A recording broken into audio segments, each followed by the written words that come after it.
Hello friends, welcome to platinum classes. दोस्तों, आज के इस वीडियो में मैं आपको बताने जा रहा हूं क्लास 10th साइंस के 3 मार्क्स के मोस्ट इंपॉर्टेंट क्वेश्चंस।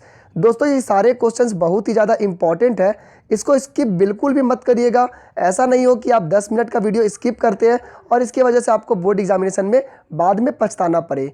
दोस्तों, ये कितना इंपॉर्टेंट है वो आप एग्जामिनेशन देने के बाद ज़रूरी कमेंट करके मुझे बताएंगे। तो वीडियो को स्टार्ट करते हैं। यहाँ पर मैं आपको 30 क्वेश्चंस बताऊंगा जो कि बहुत ही ज़्यादा इंपॉर्टेंट है। एकदम वीडियो को लास्ट तक देखिएगा, आपको सारे क्वेश्चन समझ में आ जाएंगे। ठीक है, तो चलिए स्टार्ट करते हैं। सबसे पहला क्वेश्चन है, why are most carbon compounds poor conductor of electricity. Carbon compound poor conductor of electricity क्यों होता है? सबसे पहले जानते हैं कि इलेक्ट्रिसिटी कंडक्ट करने के लिए क्या हमें आवश्यकता होती है। तो उसके लिए या तो फ्री मोबाइल इलेक्ट्रॉन्स होना चाहिए, चार्ज होना चाहिए जो कि इलेक्ट्रिक करंट को कैरी कर सके, या तो उसके पास फ्री मोबाइल आयंस होना चाहिए। और इस केस में, कार्बन के केस में, दोनों ही प्रेजेंट नहीं है। They do not dissociate into ions and do not have charge particles to carry electric current. ये आप लिख दीजिएगा। ठीक है, अब आते हैं क्वेश्चन नंबर बी। 1 का बी है, write the name and structure of a saturated compound in which the carbon atom are arranged in a ring, give the number of single bonds present in the compound.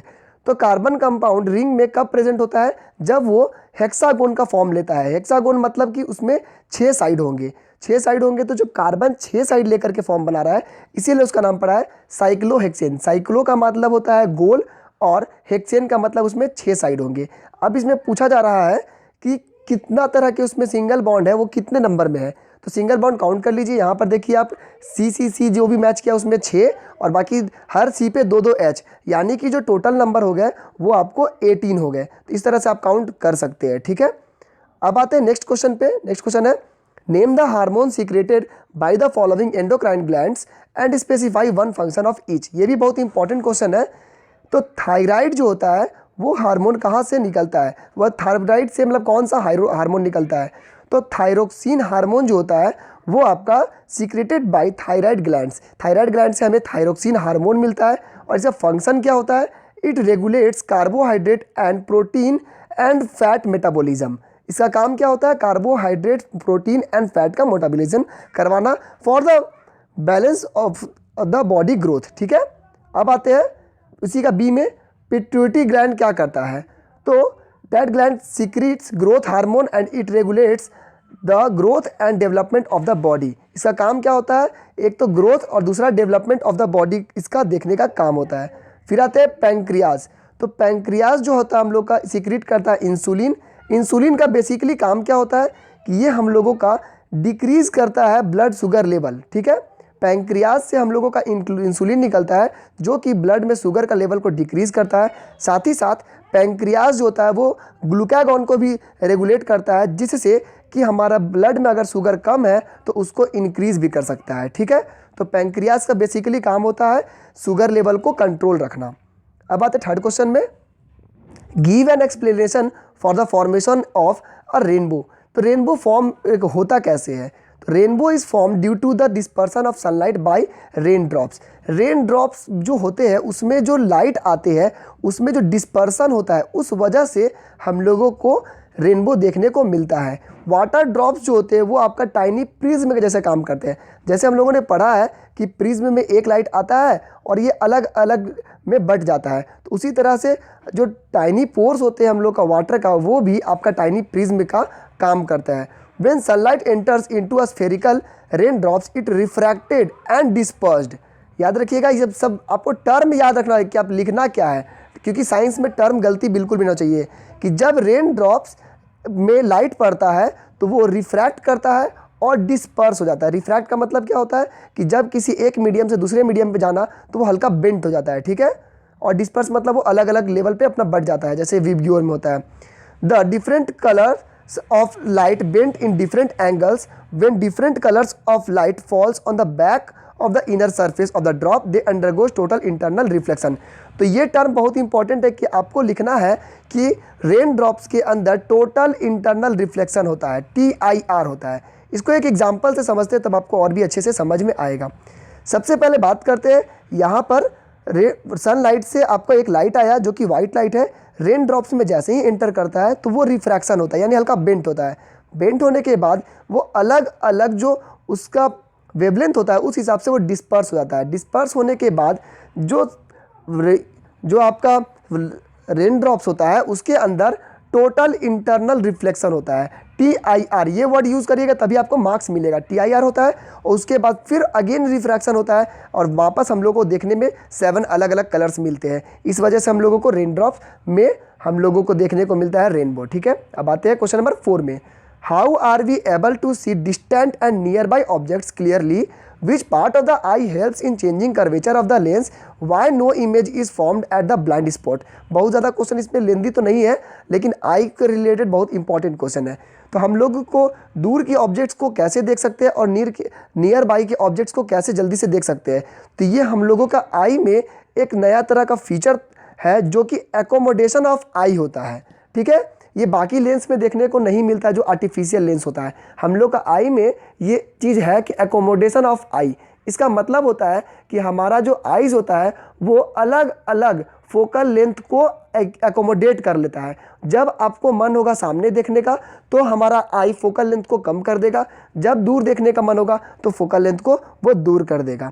ठीक है, और ये operate होता कैसे है, तो ये आपका ऑपरेट होता है सिलियरी मसल्स की वजह से। सिलियरी मसल्स जो होता है वो हमारा आइज़ का कर्वेचर को कम और ज़्यादा करता है, या तो वो कॉन्ट्रैक्ट करेगा या तो वो रिलीज़ करेगा। यानी कि या एक बार आई आपका इतना छोटा हो गया तो अगर रिलीज़ करेगा तो आई आपका बड़ा हो सकता है, तो उस तरह से उसका फोकल लेंथ भी चेंज होते रहेगा। तो सिलियरी मसल्स इस चीज़ को रेगुलेट करता है। No image is formed at blind spot because there is no photo receptors. Blind spot पे हम लोग को बिल्कुल भी फोटो नहीं दिखता है, किसी तरह का इमेज नहीं दिखता है। क्यों? क्योंकि वहाँ पर फोटो रिसेप्टर्स नहीं है, यानी कि जो फोटो को पहचानता है, फोटो यानी कि लाइट, जो लाइट को पहचानता है वो है ही नहीं, तो वो पता कैसे चलेगा कि वहाँ इमेज क्या है, जो कि हमारा कोन्स एंड रॉड्स होता है। तो यानी कोन्स एंड रॉड्स जो डिटेक्ट करता है लाइट को और ब्रेन को सिग्नल भेजता है वो ब्लाइंड स्पॉट में होता ही नहीं है, जिसके वजह से हम लोग को ब्लाइंड स्पॉट में नहीं दिखता है कोई भी इमेज। क्वेश्चन नंबर 5 है, why magnification is taken negative for real images and positive for virtual images. बहुत ही इंपॉर्टेंट क्वेश्चन है, इस तरह के क्वेश्चन आपको देखने को एग्जामिनेशन में इस बार मिल सकते हैं। इसमें क्या है कि आप लोगों का जो मैग्निफिकेशन होता है रियल इमेजेस के लिए वो हमेशा निगेटिव क्यों होता है, तो उसका रीज़न आपको लिखना है। तो अब बात करते हैं ये निगेटिव होता क्यों है, तो इसका आंसर हो जाएगा if image is real it will be inverted. अब देखिए एक समझते हैं पहले, जब हम बात करते हैं रियल इमेज का मतलब क्या हुआ, वो जो इमेज है वो इन्वर्टेड है, और इन्वर्टेड इमेज का मतलब उसका साइन हो गया माइनस में। और जो ऑब्जेक्ट होता है वो ऑब्जेक्ट का हाइट होता है वो हमेशा पॉजिटिव में होता है। ठीक है, ऑब्जेक्ट का हाइट तो हमेशा पॉजिटिव होगा, और यहाँ पर रियल इमेज है इसीलिए इसका जो हाइट है वो हम लोग निगेटिव में लिख देते हैं। अब फॉर्मूला पे बात करते हैं। मैग्निफिकेशन क्या होता है, height of image divided by height of object, यही होता है। अब हाइट ऑफ इमेज जो है वो हम लोगों ने माइनस में लिया, क्यों? क्योंकि ये इरेक्ट नहीं बना है, ये आपका इन्वर्टेड बन गया है, तो इन्वर्टेड बनने की वजह से ये माइनस था, तो इसका जो हाइट लिए है वो हम लोग माइनस में लिए हैं, और divided by height of object, तो हाइट ऑफ ऑब्जेक्ट हमेशा प्लस होता है, तो जो मैग्निफिकेशन होता है वो हम लोग का माइनस आ रहा है। क्यों? क्योंकि हाइट ऑफ इमेज वो माइनस में है, divided by height of object वो प्लस में है, तो प्लस माइनस को डिवाइड करेंगे तो वो माइनस में ही आएगा, इसीलिए मैग्निफिकेशन हम लोग का नेगेटिव। उसी तरह से आप उसमें भी कर सकते हैं, वर्चुअल में प्लस होता है, ऊपर भी नीचे भी प्लस, तो डिवाइड करेंगे तो प्लस में ही आएगा। अब बात करते हैं why convex mirror is use in rear view mirrors and not concave mirror. हर बार पूछा जाता है इस टाइप का क्वेश्चन, 1-2 मार्क्स में तो जरूर मतलब कि आपके ऑप्शन में दिया रहेगा। तो इसमें क्यों होता है? क्योंकि कन्वेक्स मिरर जो होता है उसमें आपको एक तो इमेज इरेक्ट दिखता है, सीधा दिखेगा, क्योंकि भाई गाड़ी चला रहे तो हमको उल्टा देख करके तो समझ में आएगा नहीं, तो इमेज सीधा दिखता है। दूसरा चीज़ है वो वर्चुअल होता है, वो हमारा मिरर के पीछे बनेगा, पीछे बनने की वजह से हमको देखने में आसानी होगा। अब भाई हम उसके लिए स्क्रीन तो रखेंगे नहीं। और तीसरी चीज़ वो डिमिनिश्ड बनता है, बहुत ही छोटा बनता है, जिसकी वजह से बहुत ही बड़ा एरिया कवर होता है। तो हमारे आईना में जो हम लोग गाड़ी चलाते हैं तो बैक मिरर जो होता है उसमें हम लोगों को इसलिए फ़ायदा होता है क्योंकि हमको एक तो सीधा चाहिए, दूसरा छोटा चाहिए ताकि हमको ज़्यादा एरिया कवर कर सके, और साथ ही साथ वो वर्चुअल इमेज होना चाहिए, तो इसीलिए हम लोग उसमें कनकेव मिरर यूज़ करते हैं। अब बात करते हैं 6 नंबर क्वेश्चन की। Which property of carbon leads to formation of large number of compound.